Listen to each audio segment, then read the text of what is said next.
Hey, everybody, and welcome back to an episode of AV Career Masterminds. I am so excited to finally get this group together. These are the three amazing learners that NextLVL Learning was able to send to InfoComm, and we have finally been able to get schedules together to talk to them, get their thoughts and feelings, and see likes and dislikes and what they liked and how they felt and all that fun stuff. So before we get started, if everybody can just go around and introduce themselves and let everybody know who you are and where you work and how long you've been in the industry. So I'll start with Georgia. Hello, I'm Georgia King. So I work at Pace University. I've been here for about 2.5 years in New York City, and I'm an AV support specialist. So I handle a lot of the special events and also our student technicians on campus.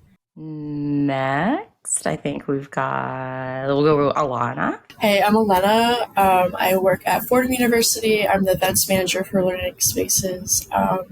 We also support the classrooms on campus. Awesome. Brandon?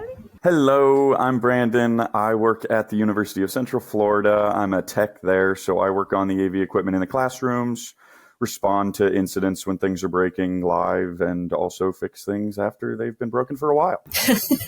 I've also been there for about 2 to 3 years. We've talked to you each individually kind of about the experience going up to it, getting in there, being one of our learners that went. So, and just kind of open question, right? How did you all feel going into it? And then what was your initial feeling coming out of it? When I first heard about it, I was super confused. I had no idea what was going to happen. I had never heard of InfoComm before when they were first bringing it up to me. I mean, probably about 2 days before I was told about the NextLVL opportunity, my office started talking about InfoComm. So I started to kind of get an idea of what that was. I thought I was going to go for maybe a day. And then my boss pulls me aside and is like, you're going to go all week. You're going to be there. You're going to be in a hotel. Everything's covered. You get to experience InfoComm. And I was like, this sounds great. I was excited to go, but I was super confused as to what was going to happen.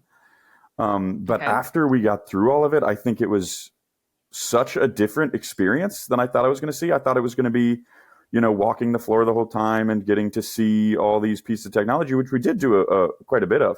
But it was a lot of talking to people and meeting people that, work in the industry for a long time, understanding like the different facets of what I could go into if I wanted. I'm still so young and early into this that I didn't know how many places I could go after UCF. So it's kind of a great opportunity for me. It was a great time for me to do it too, because it was just like a lot of information that I wouldn't get anywhere else. I was really excited going into it. I've had a lot of my colleagues have talked about their experiences going to InfoComm with me. Even when I remember being like a student worker and they would be mentioning their time in Vegas or Orlando.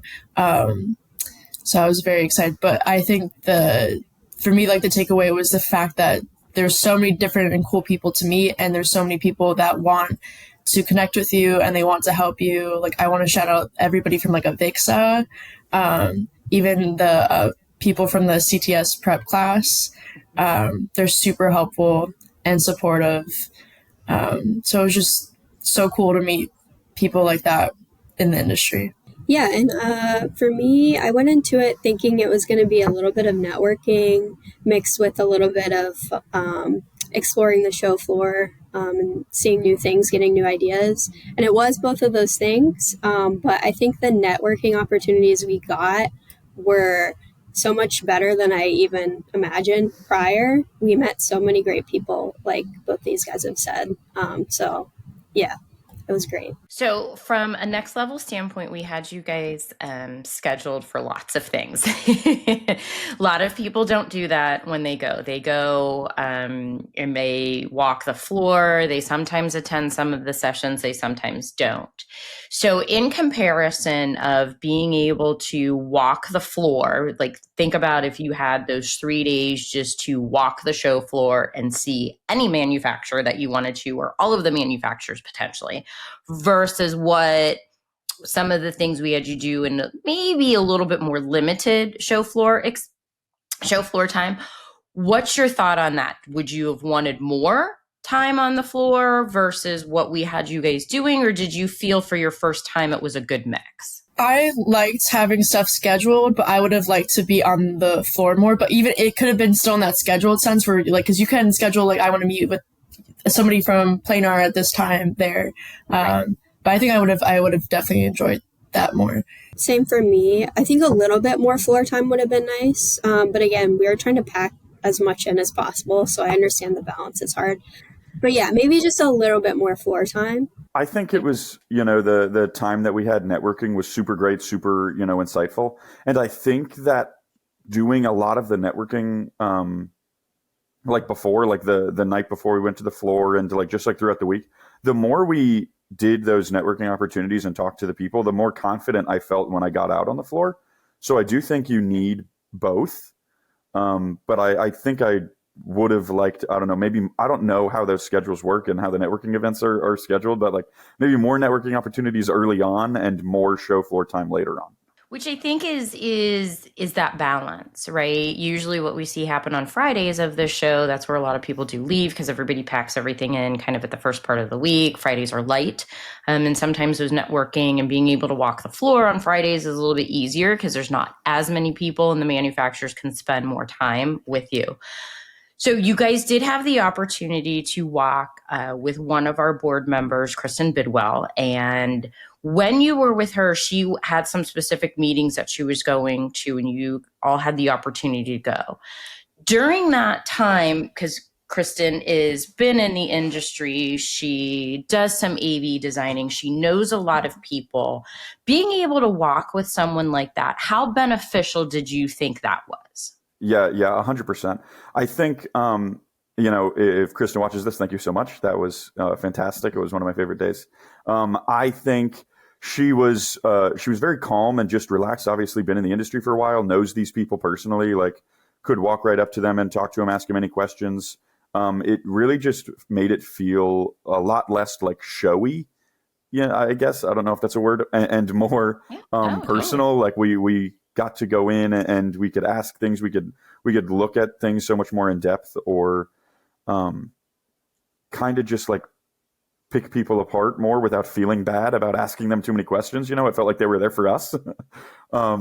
So that was cool. I liked that. Ladies, what was your thought working with and walking with Kristen, being able to have those conversations and have somebody there that knew versus going in kind of blind? Yeah, I agree that it was helpful. I think, just echoing off of what Brandon said, being introduced to people at the booth, I feel like we were able to kind of see more than we would have otherwise, because, there was kind of a flow to everything we were doing. And so I liked that it was kind of scheduled, because I feel like when you're walking around aimlessly, it's cool to like see different stuff, but like if you're going to a specific place with someone who knows people at that place and already has that connection, you just feel a little more comfortable, like Brandon said. So now let's talk about some of the things that might be a little bit uncomfortable, right? What was something that you all experienced that you want to say, maybe not again? Maybe if I go to Vegas and I have that same kind of thing. I did it once. It was great. I think we all talked about this when we were there. Elena and Georgia were, pretty open when we were being introduced to people. If they would introduce us as students, or it would just kind of make us feel, like we were younger, like they would think that we, have zero clue what's going on in the industry, that we've never been in it before, but yeah, they thought we were still like in college. Yes, yeah, they didn't really understand like the young professional aspect of it, which I think we got better as we were there. It was just kind of like a learning curve for it, but that was one of like the only main drawbacks, I think, for me. And from the executive board and the board members, we heard that too, and we looked at it and we used the word learners. And for me, I'm still a learner. I've been in the industry 18, 19 years. I'm 47. I still consider myself a learner because there's so much that goes on in the industry that I don't know. And I'm constantly learning something new. And so we all feel that way. I don't think you would talk to anybody in the industry that says, "Oh, I know everything and I'm a master at all of this." We did have a conversation, and we think because the three of you work for universities, that kind of got into the confusing part of being younger in the industry, which is the big thing we're trying to promote, because I'm sure, as you all saw while you were walking, your age group is an anomaly, right? There's not very many young professionals in the industry. And so we're trying to promote that. So as soon as people see young professionals, they are automatically thinking and hear, Fordham and Pace and UCF that you are students. So we did take that back to try and get that out more, that you are gainfully employed at these universities. Just because you are younger does not mean you don't know and you are not employed. You are all gainfully employed, which is amazing. So we did understand, and so we're trying to do better at that from our standpoint. And we hope everybody in the industry understands that does not have to be mid 40s. There are young professionals coming in. So anything else other than being considered a quote unquote student there? What else would have something that you may not have felt was beneficial or interesting for what you do? Not that it wasn't beneficial. I think for me personally, I'm just not a good cast member. So I enjoyed the scavenger hunt or the Amazing Race. Uh-huh. I don't know how enjoyable I was as a contestant, I guess you would say. So yeah, that's more on my end. Like, I don't know if they would want me to do that again. Because I was like, there's a camera following me around. Like, what do I do? That was definitely our first time doing that with Avixa. So that was something that we all were kind of not sure how it was going to go and what it was. And, George didn't show up at the end where he was supposed to be, and it's all fun stuff that way. So looking at what you've learned, what have you been able to bring back to your colleagues that you are working with, or even your student workers that work for you at the university? What have you been able to bring back from your experience at InfoComm? I put together like a whole contact list of different people from different groups that we met. I also put together like resources either Avixa provides, or just like basically anybody's name, company that I thought would be interesting or something we could use in the future. I made like a whole doc and I shared that with my team. So hopefully we can apply that to like future projects, or if we need we have questions or we will contact someone. Because what I love about AV, but also I think in particular in higher ed, is that like if I have a question, I can contact these guys right here, but really anybody, even if you don't know them, you can reach out if you get their email and just be like, hey, I'm so-and-so from Fordham. I have this question. How do you guys deal with this? So that's why I wanted to bring it back to my team, and I put it in like a nice little Google Doc and shared it out. Amazing. Yeah, for me, the contacts definitely, even just design ideas for the future, being able to bring back some of the new product knowledge I have, when we're exploring like summer builds and stuff, being able to kind of give input into that.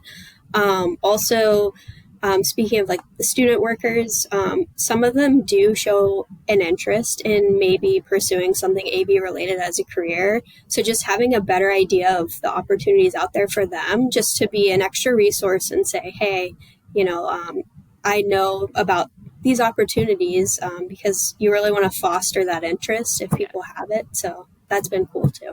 One of the biggest things I took back was actually the CTS prep. I think I explained to a lot of people because we have a couple of people that are trying to take the CTS exam. So I kind of explained to them like how they broke down the test for us and like the different ways that it's built up and like the question breakdown and stuff like that they were able to explain to us. That's super helpful for a lot of people. But the other thing I brought back actually I started asking questions, on why we do certain things a certain way, because, I see the products and how they can be used. And I had, no idea some of the stuff we have tons of in the classroom, but we don't use it the way that they were presenting it. So I got to ask those questions to my team, to our installers, and, why do we do it this way? And I got some good answers. So I actually just kind of learned more when I left. And that is the one thing too, right? When you are working and installing and doing something specific at your location, and then you get to talk to a manufacturer's rep, or you get to see some other things, and then there's a whole realm, right? There's so much that these products could do. A lot of times you will find out you're only using a small portion of what it could do. So that's great that you were able to learn and figure and understand. Now, did you give them any additional tips that they may not have known that the product could have done? Well, yes, there's a couple of things that they were surprised by. Okay. I think we are kind of so big that there's like just a system that we do things by. So it would take a while for those things to go into effect, but I'm sure they heard it. I'm sure they're listening to it. I do have a couple of products that I think I want to get into circulation over there, but that's going to take even longer. The great thing is you saw the product. Hopefully you got a connection at that, manufacturer. Maybe you got a connection that somebody at the university doesn't. And then you never know. Maybe you say, hey, can we try a product out for a while? Can you send us one to test? Manufacturers love to do that. We love to send product out for everybody to be able to test. Speaking of the CTS prep class that you guys got to attend, that class is designed, I think, a little different, right? It's actually designed in a way to get you ready to take the test. So sitting in that and maybe not going through what the actual CTS course is, what were your thoughts and feelings on sitting in on that specific class? Because they offer all kinds of other ones. So initially I was kind of like, oh no, because I was they were starting to go over some of the material that I was familiar with, and I was like, I don't know if this is the right thing. But then actually when they talked about the breakdown of the test and they give example questions, I think you're able to gauge where you actually already stand. Okay. And I thought that was actually helpful. It's almost in a way, a breakdown of the courses and the insight into testing, I think you could do beforehand and then take the two classes and then even follow up again with a prep course. I thought it was kind of because you could see how much you actually learned in between that. No, I 100% agree with Elena here. It was the breakdown of the test. I feel like a lot of people were there doing that last, that was the last kind of prep course they did, which I think is how it's supposed to be done. But I was kind of really enjoying getting the breakdown of the test first, because now as I study and try and go through the course, actually I understand what I need to focus on more, maybe because I'm weaker at it, or also just because that's what I know the test has more of. There's just more questions in this area. I need to focus on this a little bit more than I need to focus on something where there's only a couple of questions. So that breakdown just kind of helps the studying process, I think. Yeah, same for me. Just knowing, what areas to take more of a look at was helpful. And just having a general overview and expectation of, what the test is always helpful. So I do know you guys kind of took a practice-y kind of test and got some scores on if you actually would have taken the test. Would you have passed or not passed? So how did we, I know that was a topic of conversation one morning at breakfast. So how did we fall in there being only a couple years in the industry? Where did we fall? Are you guys willing to talk about whether you would have passed or just passed? You need a 70%. I got 71. Nice. So I was like, okay, we just made it. So I actually got an email that was you failed. And I was like, that seems a little interesting, because I thought I did pretty well. And then I got a follow-up email the next morning. It was there is actually a discrepancy in the scoring. And so I did pass. I was in the 70s too. But at first I was very concerned, because if I had felt nervous about the questions and then they were you failed, I would have been okay. But I was pretty comfortable with most of the questions. So yeah, I was happier after I realized that I was okay. Yeah, that's not good to get the email that says you failed without any additional explanation. That kind of sucks a little bit. No, like it was the same email, but Okay. it gave me a percentage that was inaccurate. Gotcha. So Okay. that was a failing percentage. Oh, I understand. Okay. I was going to say, Avixa, we need to fix that, but good. Okay. Clarification. Yeah. I did fail, and I'm still refreshing my email over here looking for mine that says I didn't. But I was close. It said I got a 68%, which actually was better than I thought I did. I was kind of looking at some of those questions like, I have no idea what they're talking about. But I felt pretty good after taking that, honestly. Getting the 68% right there at the threshold. I think a little bit more studying, I think I'll be there. And that's when you look at it, and again, it has been years ago that I took my CTS. It was completely different taking it than they do it now. I did learn at labs. But I think if I were to sit down and take that, I would not be close to a 68%. One, I am a horrible test taker. I get test anxiety. I need to take them multiple times. So I know the first time I would take it, I would remember nothing, like anything. So I would probably get a 2%. Not worried about it, but it's just the ability that you guys were able to do that. So that's great to know, because that was one thing that we were concerned with, that knowing the type of test and class and course of what it is. So that's great to hear that you loved being able to sit through this, and now you have an idea. So along with doing that, you all had the amazing ability to sit and have a conversation with Dave Labuscus, who is CEO of Avixa. Dave handed you his cards and had you write your name and when you were going to take your CTS. Do we all remember the date that you wrote down to take your CTS? Yes? Was that within this month? Was it August? I don't remember what everybody's. I know, look at, I'm giving you guys, making you do it a lot faster than you probably thought. I said July 2026. July 2026. Okay. Yeah. So you still have a full year. Amazing. I said July, like this July. And how are we doing? Based on scheduling and, the craziness of the summer, I don't know that July is going to be a target for me, but we'll see about August. Okay. Maybe. Okay. Let's see. I think I know two of the gentlemen that you work for. Maybe we can get you a little bit of time to be able to study for that. Brandon, what did you put down? I also said July of this year. Okay. I'm kind of still feeling confident about that. I think I got it, but we'll see. If I haven't even tried to schedule it yet. We're getting a little bit close to that, so I don't know how soon I can do that, but I'll figure it out. If it's not July, it'll be the next month. And I do think that you guys have two very aggressive dates there, which I know might have seemed at the time like it could have been done, right? And then because you're there, you don't have to worry about work. You're not doing anything when it comes to work. InfoComm is kind of just fun and laid back and away and busy all day long. So we'll hopefully we can get you guys there sooner than later. So one of the other things that is a big portion of what everybody focuses on too at InfoComm is the evening events and the networking events. Lots of times people like myself bounce from event to event, and just because there's other people in the industry that we know that we're trying to get to, that we want to see, and we know where certain people are going to be. We wanted to limit that for you guys so that you didn't feel like you were running all over the place. And I do know a couple of the nights in Orlando, it was horrible rain.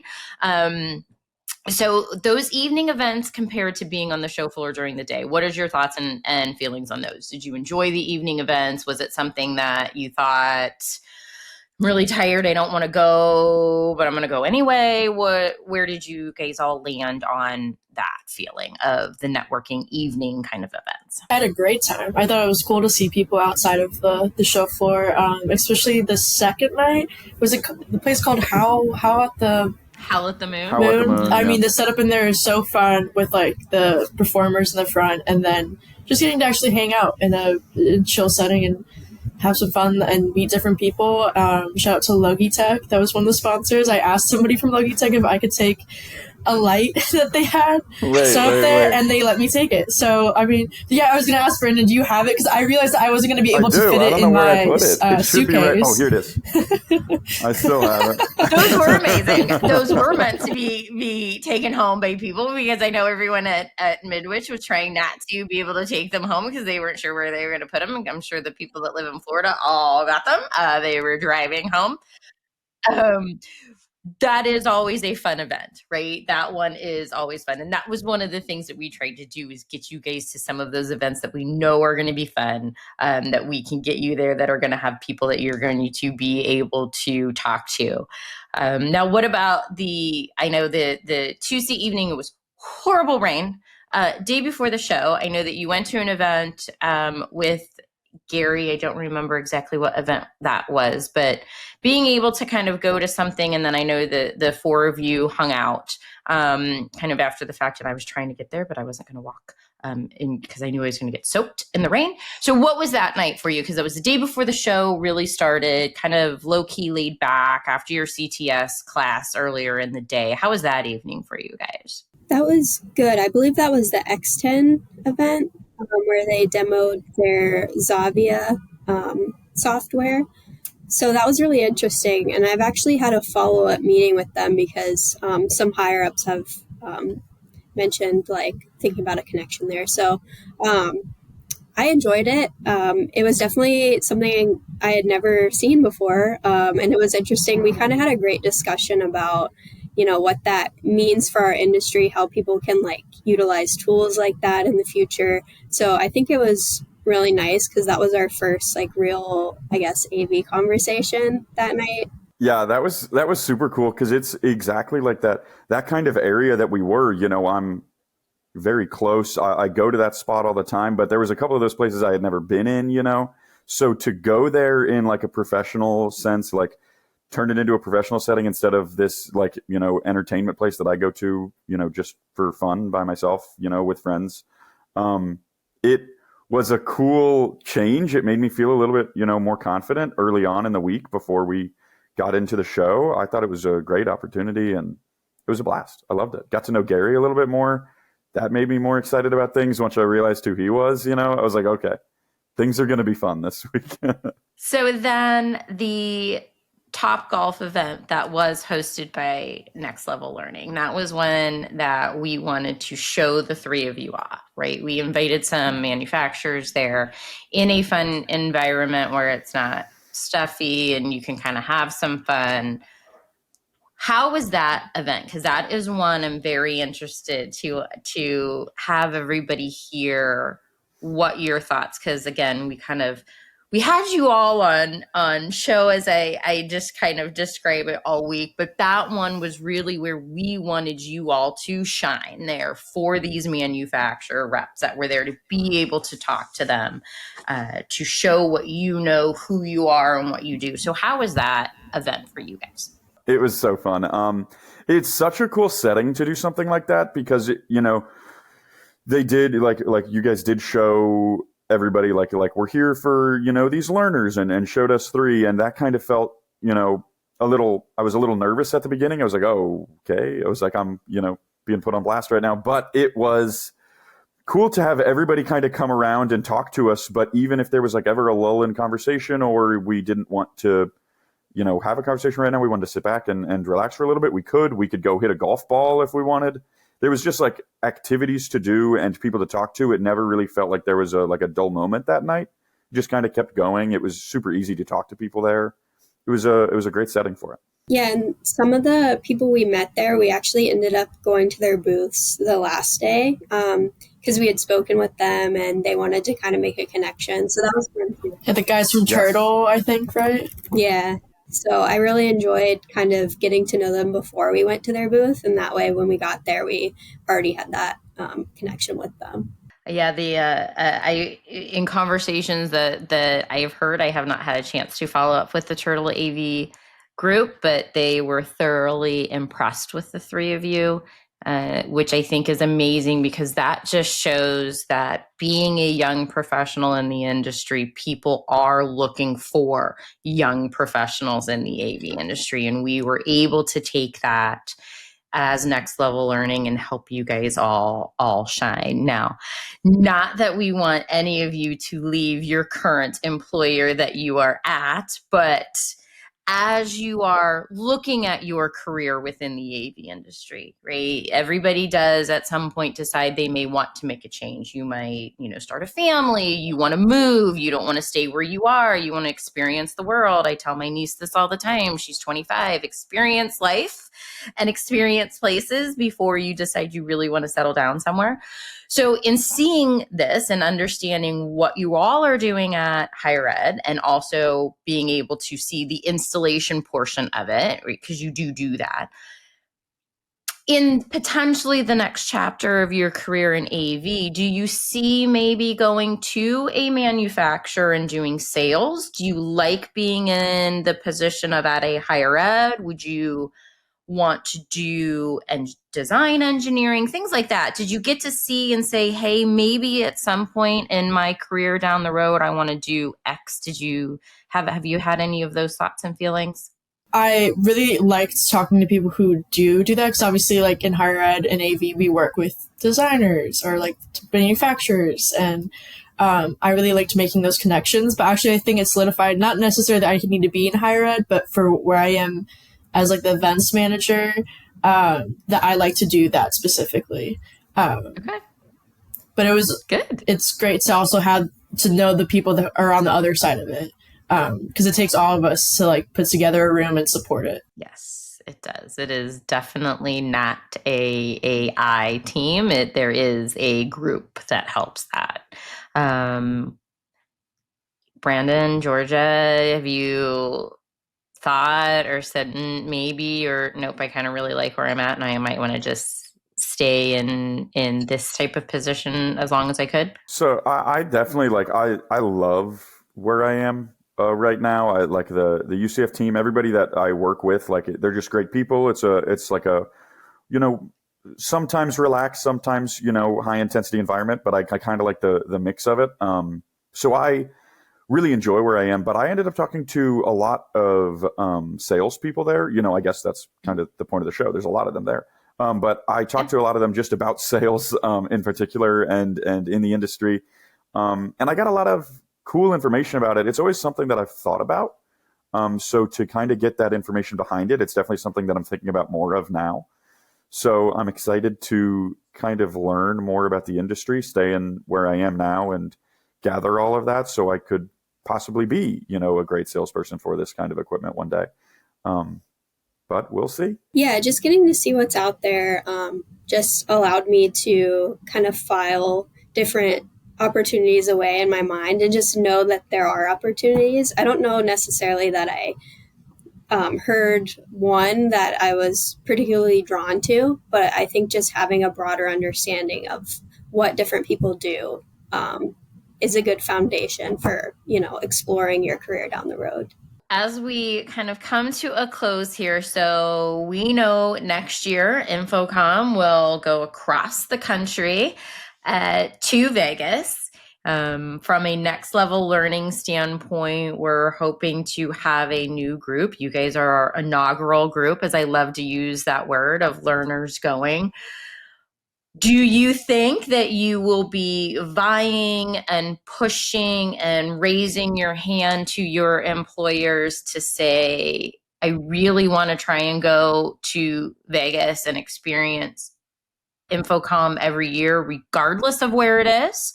Or do you think you're going to go, hey, I know somebody on the team that has not been that needs to go? Where do you feel? Or are you going to try and do both? You're going to say, I'll be the chaperone and take them, show them the ropes. I mean, I would love to go again. I just don't know. It's too far down the line right now to really see if I will be able to attend. Yeah, I would love to go again. We do have people on my team that go pretty much annually. So it's definitely something that's kind of already done within our infrastructure. So. Yeah, I don't really know how my team works with all that. I don't know if we're going to be sending people over there. I definitely raise my hand if they have the opportunity to. I would love to go see it in a place that I can't drive to, in a new environment. But I know we have so many student workers there. We're about to get more student workers. We have so many people that are super excited about the industry that have, never really been in it before. If we could get more people to go to InfoComm, I think we would get, I mean, that's what the whole mission is here, I guess, is to get those young people to go to InfoComm and just see what it's about. I think there's so many people right now at UCF on my team that would love InfoComm that have never gone before. So we'll see what opportunities they give us, but I would love to go. And that's what we're trying to do, right? We're trying to make sure that you all who have got the experience to go as the young professional talk about it, tell your coworkers, your student workers that have an interest. Hopefully they get to stay. And remember, you made great connections, and I think you all got to experience that one, the higher ed community itself is an amazing community within AV. Anyone will help you. All you have to do is send them an email, join a note. If you're not part of one of the organizations like ETC or HETMA, become a member. They will help you. You get to make some great networking that hopefully you all have connected with them on LinkedIn. That is a great way to reach out to them. If you didn't get their email address, send them a LinkedIn message. We all check that and follow up. So I hope you guys made great connections and being able to network there. So where can we reach you? If somebody out there is young professional, if someone out there is within higher ed, or somebody out there just wants to learn more about what you're doing and fill your brains with more knowledge, where can we find you? LinkedIn, like you said, or by email. My email is always available too. Just gking@pace.edu. Either one of those. Awesome. Yeah, same LinkedIn, and then you could copy paste this name into LinkedIn if you need. It's super long and hard, but you could do that. And then my email, if you want to hit me up, it's Jastrzembski, the whole last name at Fordham. Please, LinkedIn, let me know. My email is just Brandon Lynch at ucf.edu, so it's pretty easy. Well, guys, thank you. We were so excited to be able to take you. We were so excited to be able to have an amazing group that went. I think the three of you really shined on what we at Next Level Learning are trying to do, what young AV professionals in the industry are trying to do. Remember, to anybody that's listening, they are all gainfully employed. They are not students. As much as we love the students, we love our employed professionals. Make sure you are reaching out, connecting with them. We at Next Level Learning want to be able to do this again next year, and we can only do this with the support of our sponsors. So if you are interested in sponsoring, reach out to anybody within Next Level Learning. You can reach out to myself over on LinkedIn, and we can get you some information on that. But make sure you are checking out all of my podcast posts over at AVNation. We have some great things for everybody to take a look at and listen to. And stay tuned for our next episode of AV Career Masterminds. And remember, we are all more than words. Thanks, guys. The network for the AV industry. What are you listening to? This is AV. This is AVNation. This is AVNation.